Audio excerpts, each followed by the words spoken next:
The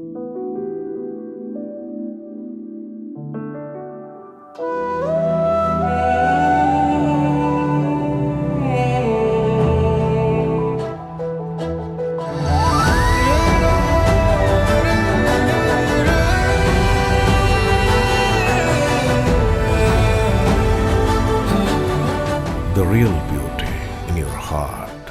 Boche Gold and Diamonds. Buy now, pay later. Ottapalam പാലപ്പുറത്ത് 300 gram കഞ്ചാവുമായി 2 യുവാക്കൾ excise സംഘത്തിന്റെ പിടിയിലായി. വിദ്യാഭ്യാസ സ്ഥാപനങ്ങൾ കേന്ദ്രീകരിച്ച് വിൽപ്പന ചെയ്യാൻ എത്തിച്ച കഞ്ചാവ് പൊതികളാണ് എക്സൈസ് പിടികൂടിയത്.